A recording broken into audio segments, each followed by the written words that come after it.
Bismillah, alhamdulillah, salatu wassalamu ala rasulillah, ala alihi wa sahbihi wa man wala, thumma amma ba'd. To proceed, inshallah, today we have Bab al-Faqr, or the Manzilat al-Faqr, the station of Faqr, or the chapter on poverty.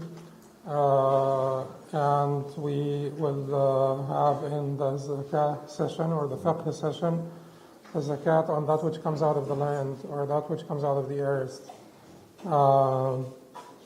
First, the Bab al-Faqr, the chapter on poverty.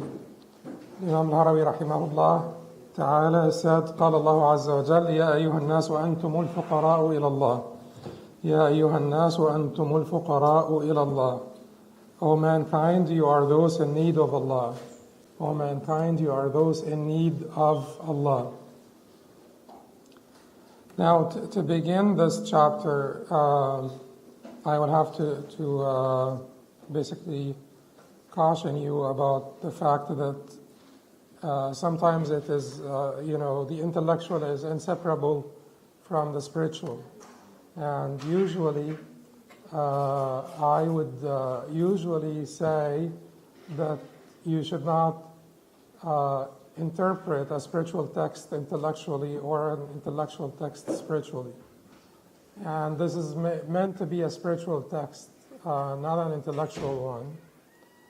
But sometimes they are inseparable. Sometimes you do want to reap all the benefits that the Sheikh wants to convey to you, that the Sheikh wants to teach you. You learn all the lessons and immerse yourself in the Sheikh's perspective so that you could benefit from what he is imparting to you. Which means that you will not critique everything intellectually. But sometimes, if you don't, the concept itself that we may develop, the concept that we, the synthesis, the concept that we will develop, that we will basically hold on to, will be distant from what the Wahy intended, or what the Prophet ﷺ instructed us to do. And if that is the case, then you do want to keep them parallel, the spiritual and the intellectual, to keep them parallel to each other in order for you to get to the golden mean, and the golden mean to have a proper understanding of the concept and to hit the golden mean. And the golden mean is defined by al-Wahy and the model of the first generation, defined by the Wahy and the model of the first generation, which is our model generation. So, in the beginning of this, I hesitated whether I should translate the chapter of Faqr into the chapter of need, or translate it into the chapter of poverty. But if I translated it into, and I wanted to translate it into the chapter of need, because even this verse has been interpreted to mean Antum al-Fuqara, you are the one in need of Allah, and that would still be proper. However, I did not want to take ideological sides before I even begin to discuss the chapter. I did not want to show my ideological leaning in the translation. Faqr would translate as poverty. The word for word translation of Faqr is poverty. And because there is an ideological discussion involved here, I wanted to use the word for word translation and then basically address my ideological leanings afterwards in the discussion, in the footnotes, not in the translation itself. Okay, so Allah says here, you are in need of Allah. Antum al-fuqara ila Allah, you are in need of Allah. And this address is to all humanity. Ya ayyuhan nas, all mankind. So this is the necessary faqr, the necessary need, the binding need. That is an essential attribute of all of us. That is an essential attribute of all of us. Not by choice, by necessity. We are in need of Allah subhanahu wa ta'ala. Whether you're Muslim, not Muslim, rich, poor, we are all in need of Allah subhanahu wa ta'ala. And then there is al-faqr by choice that will be addressed afterwards, inshallah. للفقراء المهاجرين الذين أخرجوا من ديارهم وأموالهم يبتغون فضلا من الله ورضوانا وينصرون الله ورسوله. These were poor by choice. These were in need by choice because they chose the path of Allah subhanahu wa ta'ala. They chose to support the message of the Prophet sallallahu alaihi wasallam. للفقراء المهاجرين, for the poor among the immigrants, المهاجرين الذين أخرجوا من ديارهم وأموالهم, those who have been driven out of their homelands and their wealth. يبتغون فضلا من الله ورضوانا, seeking the grace of Allah subhanahu wa ta'ala and His pleasure. وينصرون الله ورسوله, and supporting Allah and His Messenger, giving victory to or supporting Allah and His Messenger. These are different types of fuqara, أنتم الفقراء إلى الله, you are fuqara by definition, as creatures, not just as mankind, but as creatures. Your very existence is contingent upon His permission. You're existing by His permission. You came to existence by His permission, and your subsistence or your baqa is by His permission. So everybody is faqir ilallah in that sense. But then there are those people who choose the path of faqr, which is basically a recognition of the obvious. To recognize the obvious, to admit to it, and to make it your outlook in life and your attitude in life. So he will start now to talk about the people who are fuqara by choice. He said, الفقر اسم للبراءة من رؤية الملكة وهو على 3 درجات. Faqr is a name for the renunciation of the perception of ownership, and it is 3 levels. الفقر اسم للبراءة من رؤية الملكة. الملكة means الملكة means الملك. الملكة means ownership. So he says that it refers to, it's a name for your disavowal, your renunciation of any perception of ownership. You do not see yourself as owning anything. Not only this, you do not see yourself as owning your very soul, your body, your soul. You are the property of Allah subhanahu wa ta'ala, including yourself, your soul is the property of Allah subhanahu wa ta'ala. So once you do recognize this, once you recognize that not only that you don't own your wealth, you don't own this garment on you, you don't own the watch, you don't own anything, you don't own this body, and you don't own your very existence, your soul, your essence. Allah subhanahu wa ta'ala brought it to existence at one point. So that recognition is important, and basically reiteration of this recognition is important. There are frequent reminders to yourself that really you don't own anything, including yourself, would be important. That is an essential part of this path. And so far, all of this is clear. Now we will talk about, the 3 different levels of faqr, and the Shaykh will, like usual, his final destination is what? Fana, self-annihilation. We explained before why the Shaykh, wants to get you to the station of fana. We explained the circumstances and surroundings of the Shaykh during the 5th century, during that time of al-Khilafah al-Abbasiyya, and why he had such intense sort of interest in and reverence for that station, the station of fana, the annihilation of the self, of the ego. But the first one is usually the one that is most applicable to us. The first level is the one that is most applicable to us. And he says here, الدرجة الأولى فقر الزهاد. The first level is the poverty of the ascetics. وهو, and it involves, that's the poverty of the ascetics. Zuhad. He says here it involves نفض الدنيا نفض اليدين من الدنيا ضبطا أو طلبا. Washing one's hands of the dunya, neither keep it nor seek it. Dabtan, it is keeping it. Talaban is seeking it.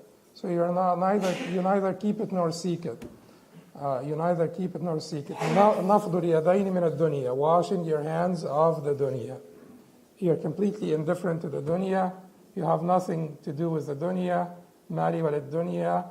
The Prophet ﷺ said, my likeness to the dunya, or my parable with the dunya, is like a man who basically sat in the shade of a tree for a while, and then he moved away to continue his journey. So that's the Prophet ﷺ said to Abdullah ibn Umar, "Kun fi dunya ka'annaka gharib aw abiru sabil." Be in this dunya as if you were a stranger or a wayfarer, a stranger or a wayfarer, abir sabil. And there are certainly, when it comes to zuhd, there are certainly many reports, many hadith that justify, legitimize the concept of zuhd, the concept of indifference to dunya, and the concept also of minimalism. At the end of the day,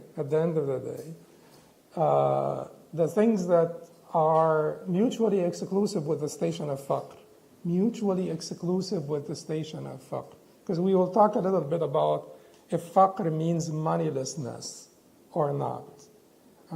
If faqr means poverty in the sense, in the financial, economical sense or not. We'll talk about this. But there are certain things that are mutually exclusive with the station of faqr. Greed is mutually exclusive with the station of faqr. Hoarding is mutually exclusive. Miserliness is mutually exclusive. Arrogance is mutually exclusive, like insolence, to have self-conceit because of your wealth, is mutually exclusive with the station of faqr. Extravagance is mutually exclusive with the station of faqr. These are the things that are mutually exclusive with the station of faqr. These are the things that have been condemned over and over and over again in the Quran and the Sunnah, and the practice of the model generation, the first generation. No excessiveness, no extravagance, no miserliness, no hoarding, no greed. But does faqr mean moneylessness? Does this indifference to the dunya? Because many of the apparent implication of many of the hadith could mean moneylessness. Could mean that you're not seeking it. He says, نفض اليدين من الدنيا ضبطا أو طلبا. ضبطا or طلبا, seeking. So ضبط is to preserve, to hoard, to keep, and talab is to seek.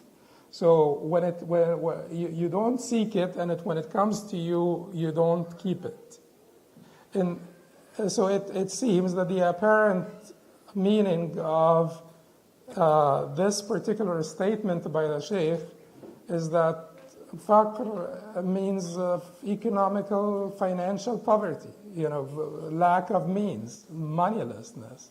It seems that he's not only interested in the concept that we talked about first, that is need, to be in need of Allah subhanahu wa ta'ala, because that does not require moneylessness.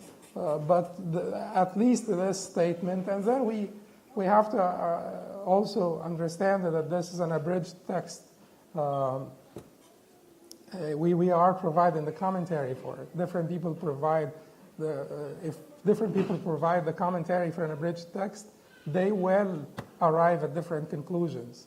So maybe this is the apparent meaning of what the Sheikh intended. Maybe the Sheikh wanted to tell you moneylessness is a virtue.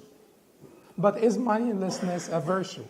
Is poverty in this sense, the sense of moneylessness, lack of means, lack of assets, lack of resources, is it a virtue to be sought? That is what we need. Now you need to rely on Allah subhanahu wa ta'ala, because without His guidance you could never figure out anything. Even when we say your light, the revelation, your light, al-Wahy is your light.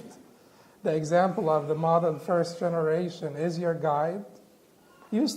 Many people claim to be holding on to the revelation, to be taking the first generation as their standard, their gold standard, their guide, their measuring stick, their beacons of light. We all claim this. But at the end of the day, we disagree. We disagree with each other on the understanding of different concepts, different values, and so on. So that is why you need here to practice faqr, to understand what faqr is. You need to really feel in need of Allah subhanahu wa ta'ala to guide you, so that you understand what need is, what faqr is. It's a virtuous, not a vicious, not a virtuous cycle. You need faqr to be able to figure out what faqr is. You need to feel that your reliance on Allah, your dependence, and even whatever you say, whatever your epistemology is, it doesn't matter at the end of the day if Allah does not intend tawfiq for you. You could say, now I'll hold on to the Quran and the Sunnah, I'll study the Seerah of the Prophet and the Sahaba, Ridwanullahi and everything, and I'm all ready. But if you really think you'll get at it, you'll reach your objective without Allah's tawfiq and without Allah's help, you are a loser before you begin. It will not work. Many people say the same thing about so many concepts, and they disagree all the time.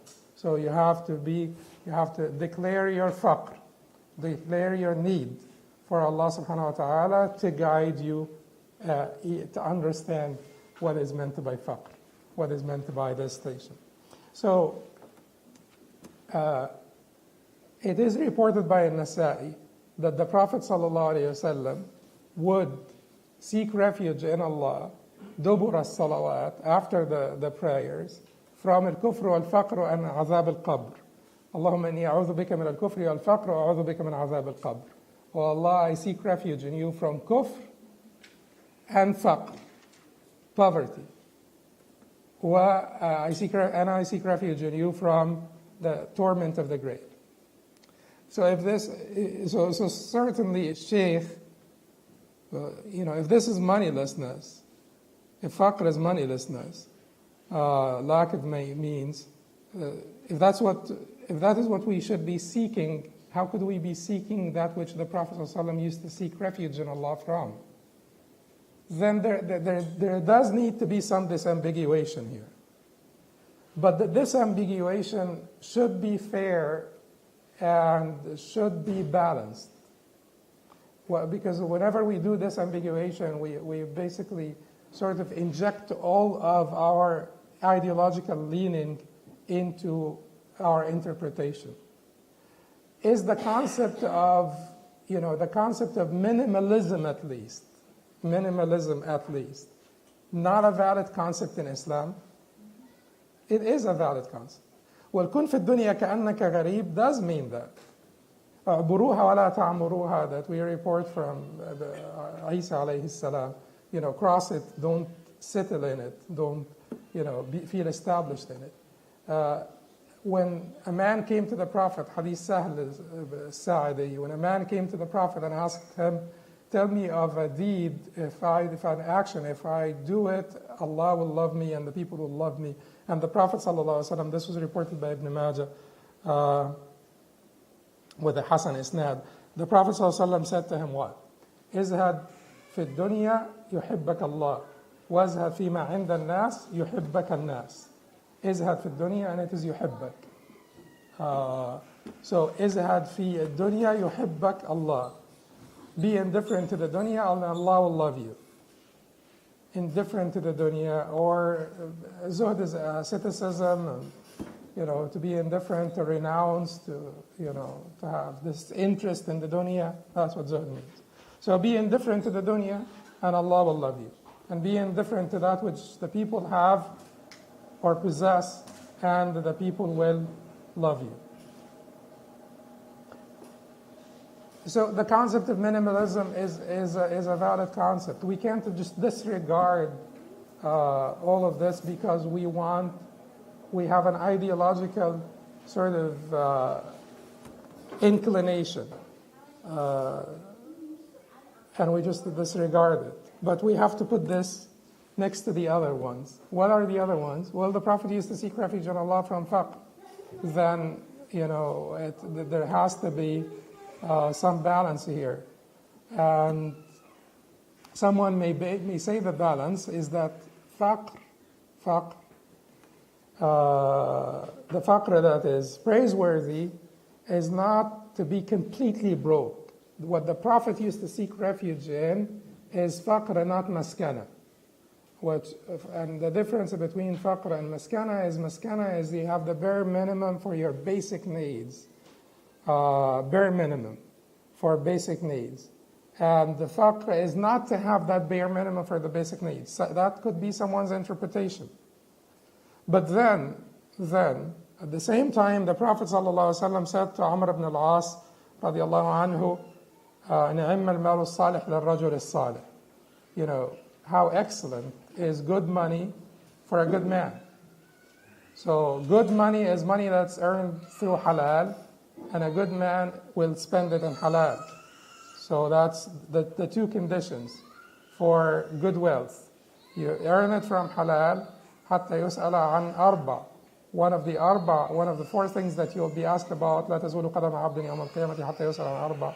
You will not leave, from your sort of session of reckoning on the day of judgment until you're asked about four things, and one of them is your wealth. Where did you earn it from, and how did you spend it?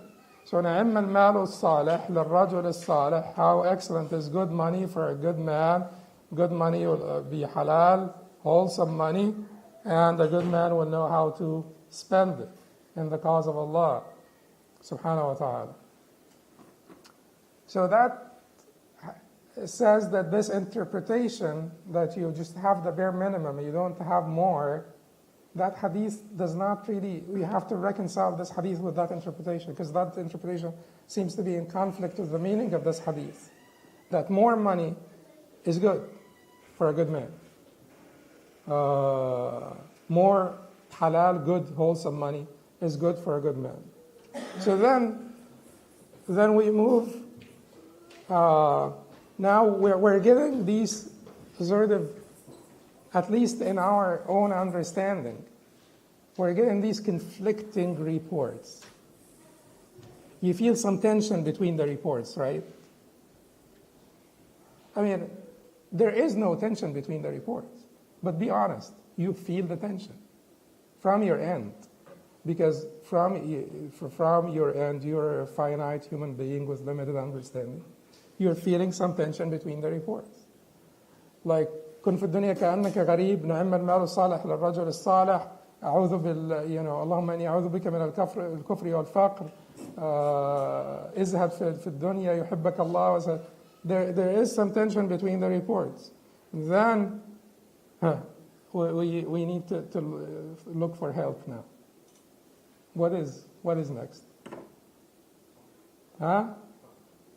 No, the next in resolving the conflict or the seeming contradiction, the tension, the model generation. The model generation, how they understood it, how they practiced it. So you look at the model generation, and you find that out of the 10 Sahaba that have been in one hadith, many Sahaba have been given.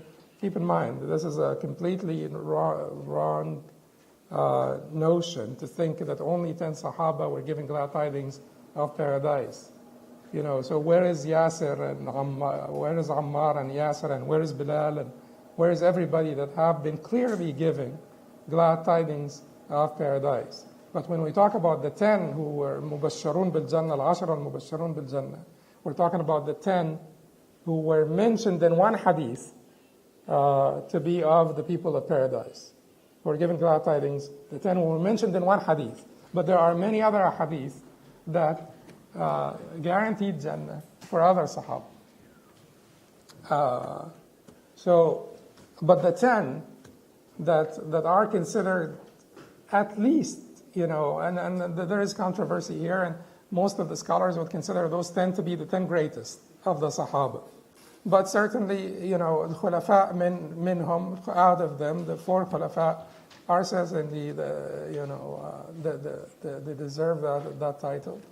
Whether there are other Sahaba outside of the 10 that may be just as great as the 10, or maybe even greater than some of the 10, there is nothing definitive in the Quran and the Sunnah to say that. Although sort of mainstream orthodoxy in Islam, those are the 10 best, and then the Badriyun, people who witnessed the Battle of Badr, would be next to them, and Bay'at al-Ridwan would be next to them. The people who gave the Prophet the pledge under the tree would be next to them, and then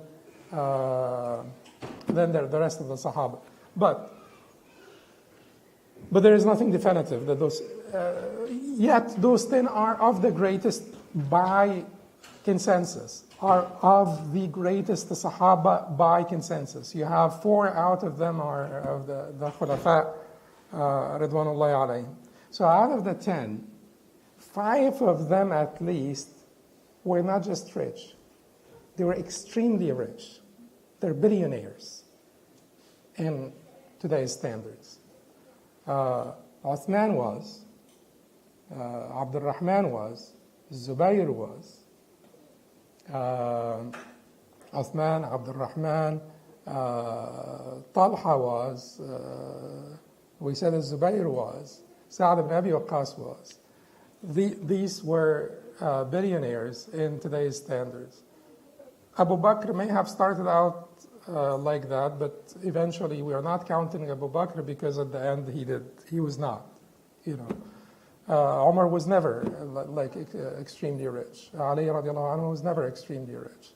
But we have at least 5 out of 10 of al-Ashara al-Mubashirin bil Jannah who were extremely rich. Can we say that those are not fuqara, that those did not reach the station of faqr?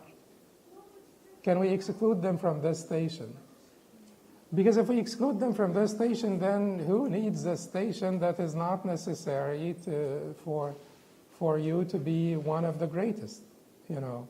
One of the just pure greatest of all times. Then you may have zuhd in that station itself. You may have this interest in that station itself. But we have to say that Uthman was one of the greatest faqirs, that Talha was, that Zubayr was, that all of those extremely rich Sahaba were faqirs. Then in this case, we have to say that it is not simply moneylessness, or lack of moneylessness is a word that I made up, by the way. So, but you could do this. They say that Aristotle used to torture the Greek language because he would just use it in ways that are unfamiliar, unprecedented. Anyway, so moneylessness is not then what is intended. What is intended is that conviction, deep conviction in your heart that you own nothing, it all belongs to Allah. But at the same time, keep in mind, you're not invited to that station if you have excessive competitiveness, excessive greed, hoarding, miserliness, extravagance. These are attributes, not essential attributes of rich people, not essential attributes of the rich people, but these are incidental attributes, yet very common in rich people: arrogance, insolence, etc. very common in rich people, that you find them too competitive, greedy, somewhat miserly, somewhat, extravagant, in their spending on themselves, and things of that nature.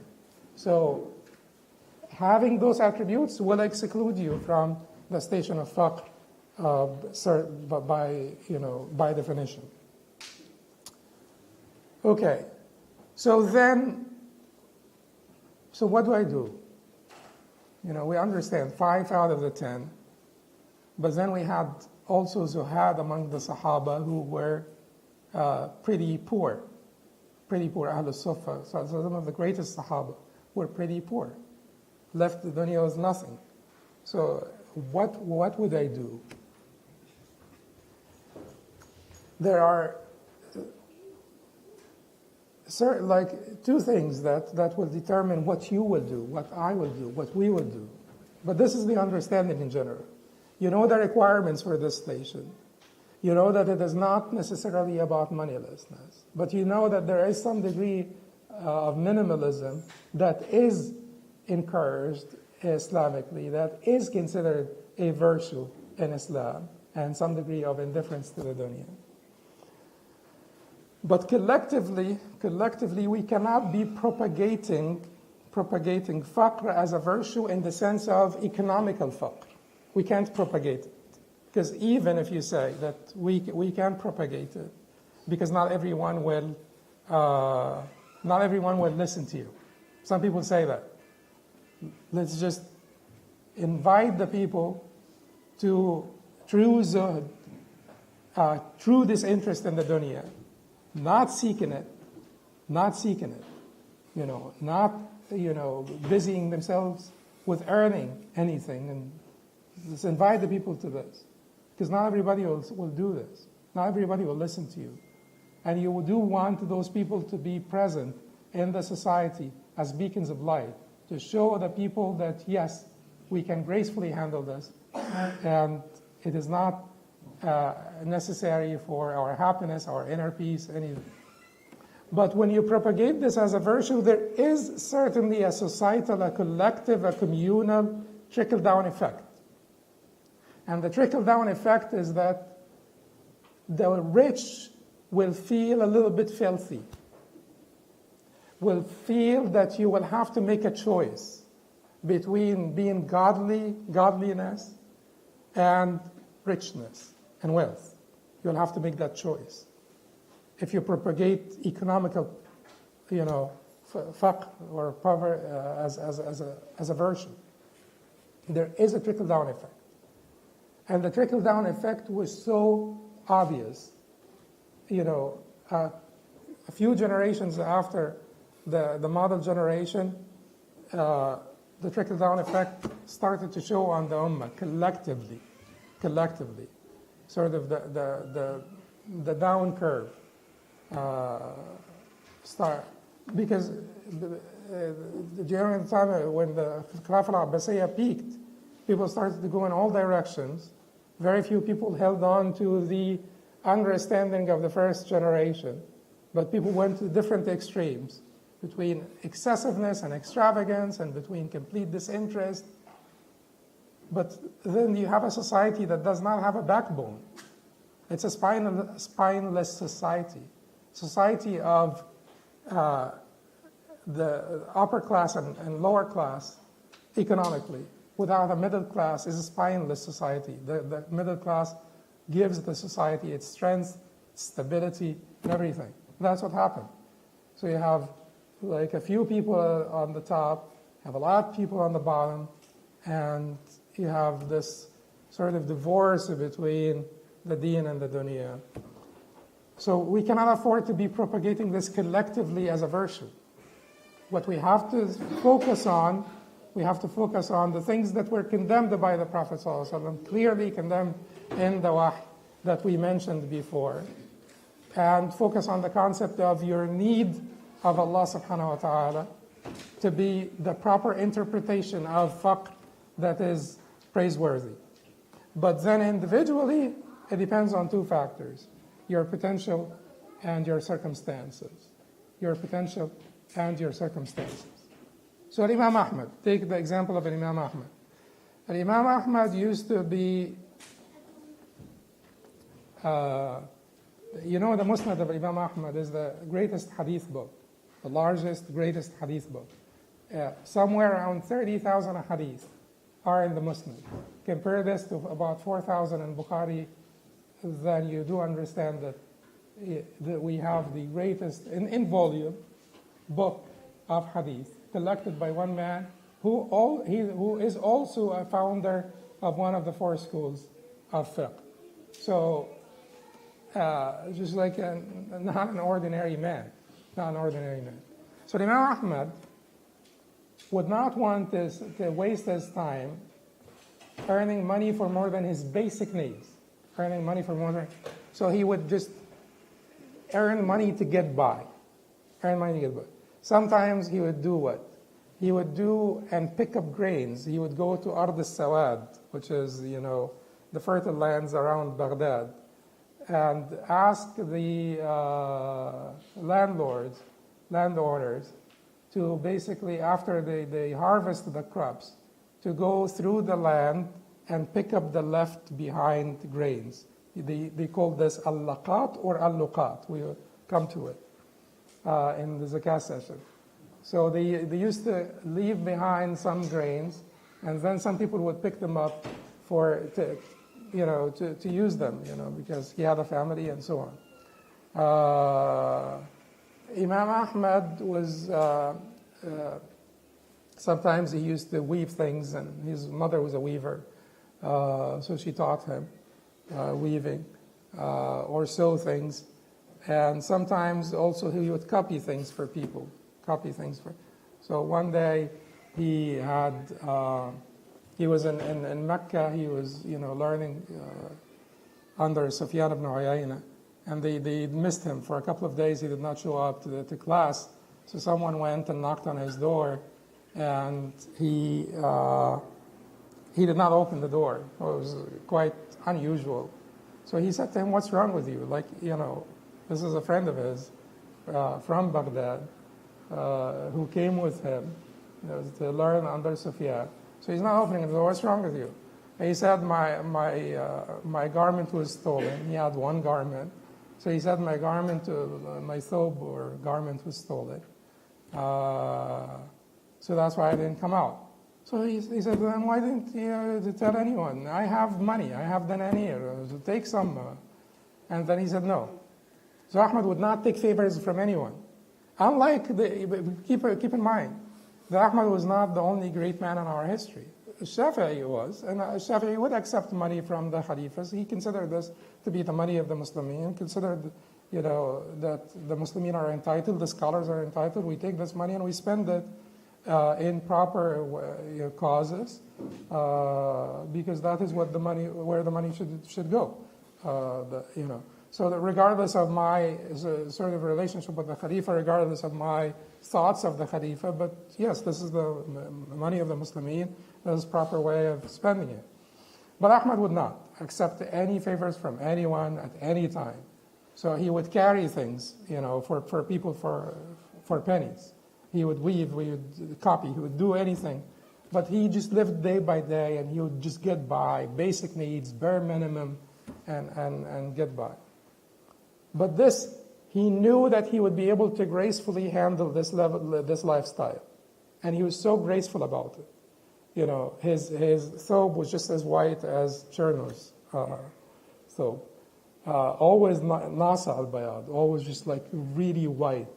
No dirt, no nothing on it. It's not like, it's not the image of, the poor person who's sort of not taking care of himself. But he is clean, tidy, but basic needs, bare minimum. And he would get by because he did not want to waste time. He did not want to accept favors. He knew he can handle this very gracefully. And he did. But this was Ahmad. And, eudaimonia, which is good life, means what? A life of fulfillment. Fulfillment means what? To actualize your potential. Did Ahmed actualize his potential? Yeah. Ahmed, yeah. We're just, yeah. Yeah. So Sahib al-Musnad, one of the four Imams in Sahib al-Musnad, he actualized his potential. Did he have a life worth living? A life of accomplishment, industrious, worth living, certainly. But can you say the same thing about Abdullah ibn al-Mubarak? And keep in mind, the fact that Abdullah ibn Mubarak is less popular than Ahmad does not mean in any way that Abdullah ibn Mubarak is less than Ahmad. He's just less popular than Ahmad. But Ahmad would consider Abdullah ibn Mubarak to be way, above him. But Abdullah ibn Mubarak was a scholar with a Hanafi leaning, or maybe Hanafi. A great scholar, a great scholar, was a mujahid, was a philanthropist, was extremely rich, and was everything, was all of this. Sa'id ibn al-Musayyib was all of this. Did Abdullah ibn Mubarak actualize his potential? Did Uthman ibn Affan actualize his potential? Did the Zubayr actualize? Yes. So the idea here is you have your own potential, you have your own leanings, and you should learn about yourself and learn about what works for you and what is good for you, and also be understanding of the circumstances. So nowadays, if you don't have money for rent, you don't have a home, right? But in the past, you could basically set up a tent in Baghdad, outside of Baghdad, in Ard al-Sawad, the outskirts of Baghdad. Set up a tent, and fine. But so there are different circumstances, and that's why Sufyan al-Thawri said, لَوْلَا هَذِهِ الدَّنَانِيرَ لَتَمَنْدَلَ بِنَا الْمُلُوكِ. As I told you last time, had it not been for these dananir, had it not been for this money, the muluk would have used this as tissue paper, and used this and thrown us away. So there is this concept of your own potential and your circumstances, and you have to really understand, map out yourself, your nafs, and figure out what is good for you to actualize your potential.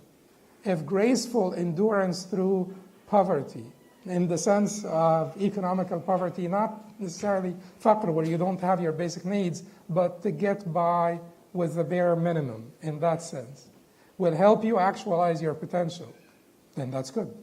Then that's good for you. It was good for Ahmed. If wealth will help you actualize your potential, like Uthman, who, like Abdullah ibn Mubarak, then that's good for you. If somewhere in the middle will help you actualize your potential, that's also good for you. So you figure out what is good for you based on your circumstances and based on your potential. So Sheikh says, نَفْضُ الْيَدَيْنِ مِنَ الدُّنْيَا ضَبْطًا أَوْ طَلَبًا, washing one's hands of the dunya, neither keep it nor seek it. And I think we don't need to explain this anymore. Then the Sheikh said, وَإِسْكَاتُ اللِّسَانِ عَنْهَا مَدْحًا أَوْ ذَمًّا, silencing one's tongue concerning it. Silencing one's tongue concerning it. Neither praise it nor disparage it. Neither praise it nor disparage it. People who disparage the dunya are people who just failed, who failed at having it. So now they are just so resentful. It's like, they have a grudge against the dunya because you just failed. But if you're truly zahid, you would not disparage it, because you're indifferent. It is worthless. People who have a lot of enemies, a lot of critics, are worthy people. At least worthy in some sense. Significant, impactful, influential. Right? Because you don't find someone who's completely sort of inert, has no influence, impact. You don't find articles in the New York Times disparaging him and stuff like that. So When you disparage the dunya, it means that you're not indifferent to it. It means that, like someone who wanted to pick a fruit and then he couldn't pick it and then set himself to console himself. It is sour. Doesn't look good anyway. I mean, you were trying to pick it for 2 days and you just... So that is what the Sheikh means. If you're really indifferent, you would not be busy praising or disparaging the dunya. There's just indifference. And then the Sheikh said, وَالسَّلَامَةُ مِنْهَا طَلَبًا أَوْ تَرْكًا, staying safe from it. No craving or desertion. You don't crave it, you don't desert it. Desertion here, طَلَبًا أَوْ تَرْكًا, means what? السَّلَامَةُ مِنْهَا, to be safe. If you decided to desert it, keep in mind, Imam Ibn al-Jawzi, rahimahullah, inside al-Khatir said, sometime he said that, I saw that the Zuhad sometimes يمنعون النفس مرادها ويعطونها أكثر منها أو كما قال. They withhold themselves from desirable things, but in exchange for this, they give their nafs more than that which she asked for. More than what she asked for. So your nafs wants a nicer car, for instance. And then you say to yourself, but it is unbefitting of a zahid. Or your nafs wants a little bit of food or something. You say to yourself, if I go out and buy apples from the market, people will say, so-and-so bought apples. And I will lose my recognition as a zahid. Or buy, whatever. Go to what is it called? Red Lobster or something. You lose your distinction as a zahid. So you say to yourself, no, I'm not going to do this. Oh. Now you really fell in the trap of the shaitan. Because zuhd now is not for Allah subhanahu wa ta'ala. And your nafs who just wanted, like a good meal or this or that, or just like something very simple that would have been permissible and okay. You kept it from it and you gave her a lot more. And she was content with the praise and the recognition and the distinction. Because keep in mind, on Maslow's hierarchy of needs, that sense of belonging and distinction and all of that stuff are higher than just the basic needs at the bottom. So people move up the ladder, and people can, after they basically secure the basic needs, they want something a little bit more. And that praise and that distinction is certainly of the interests of the nafs. So now he's saying to you, stay safe. Because the desertion of the dunya can also come with side effects. Because you could intend to buy that distinction, or want that distinction, and if you do, you lost. Then the Sheikh said, وَهَذَا هُوَ الْفَقْرُ الَّذِي تَكَلَّمُوا فِي شَرَفِهِ. This is the poverty about whose virtue they spoke. And then the Sheikh said, وَالدَّرَجَةُ الثَّانِيَةُ الرُّجُوعُ إِلَى السَّبْقِ بِمُطَالَعَةِ الْفَضْلِ وَهُوَ. Second level is the constant consideration of the antecedents. That's the antecedents of Allah, the Divine, the Lord, by beholding the Divine grace, al-fadl al-ilahi, yani, the Divine grace. And then he said, وَهُوَ يُورِثُ الْخَلَاصَ مِنْ رُؤْيَةِ الْأَعْمَالِ. It involves, or this, rids one of seeing their deeds. Rids one of seeing their deeds. We're closer to fana now, so we're going to get into, trying to not see your deeds. So this is a faqir now who's not seeing his faqr.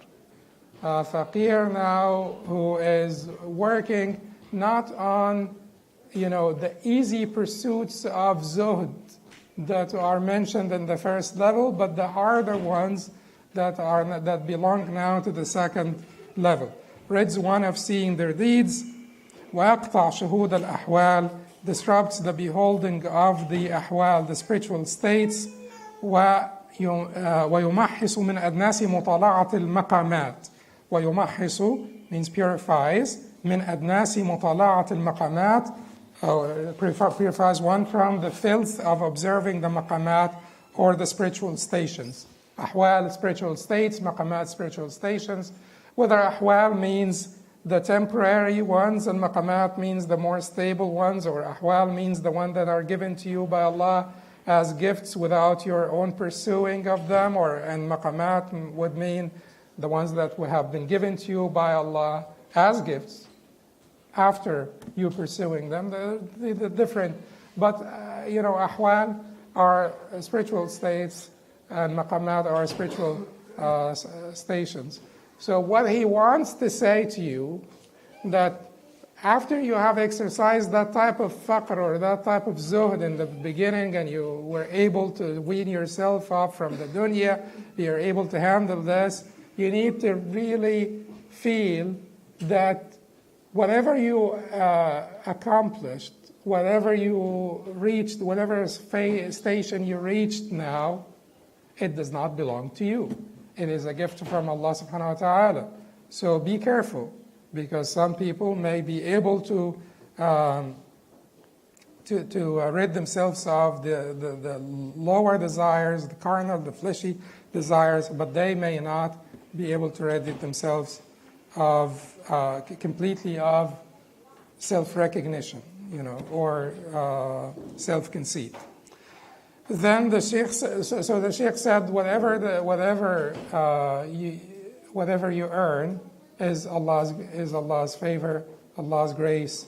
Don't think of it as your own accomplishment or your own achievement. And the last one, that's he will talk now about fana or self-annihilation. الدرجة الثالثة, the third level, صحة الاضطرار, certainty of destituteness.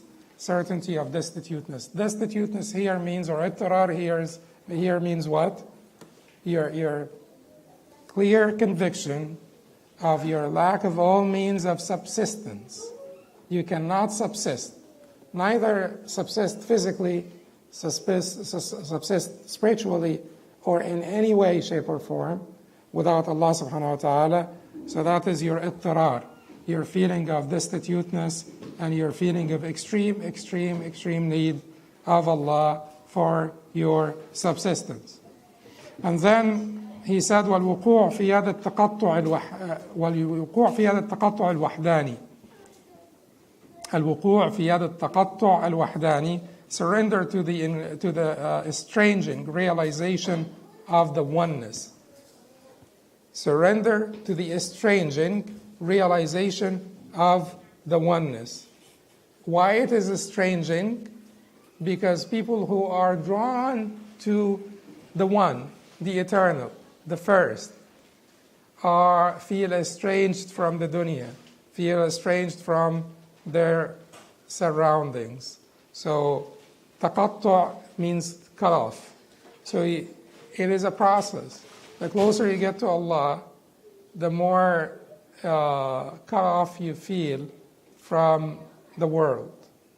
But this does not mean that you will not engage the world for Allah, with Allah, by Allah, for Allah. It just means that you're so disinterested, you're longing for Allah, you're longing for the hereafter, makes you so disinterested that you feel completely cut off, estranged from the dunya.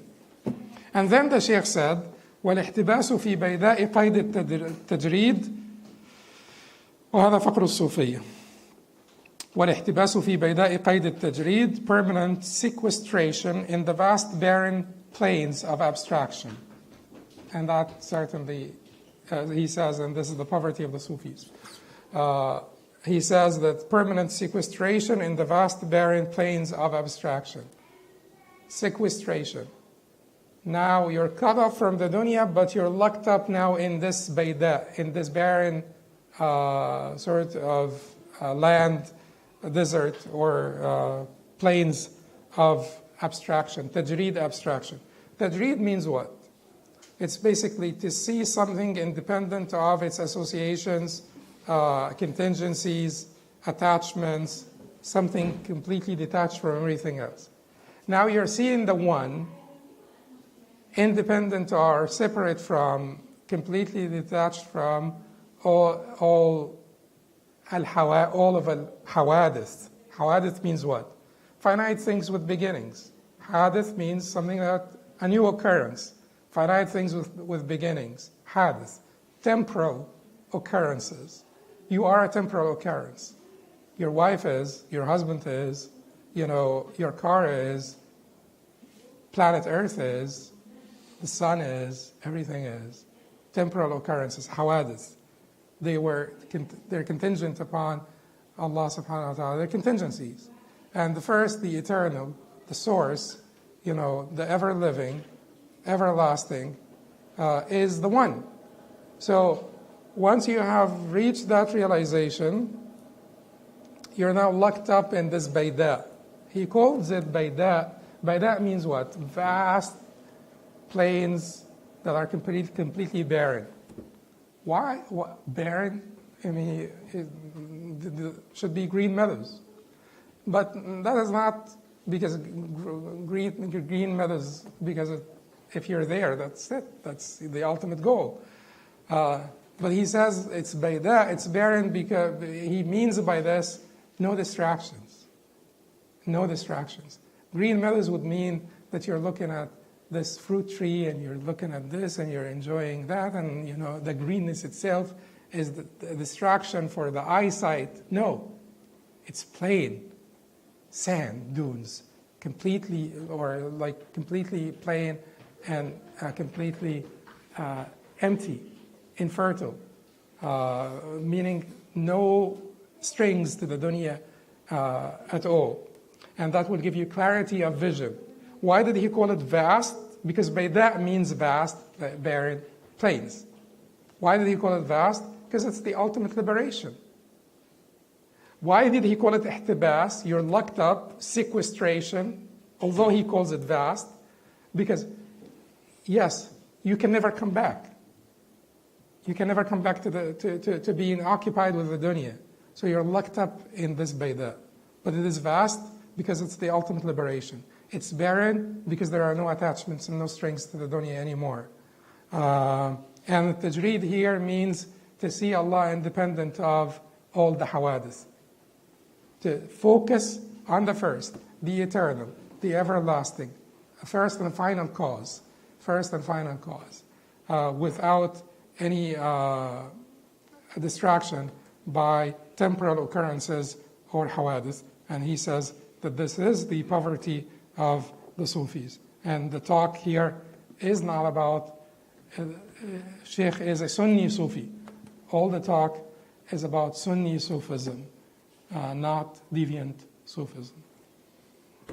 قل قولي هذا أستغفر الله لي ولكم سبحانك اللهم وبحمدك أشهد أن لا إله إلا أنت أستغفرك وأتوب إليك. We'll come back in 7 minutes, inshallah.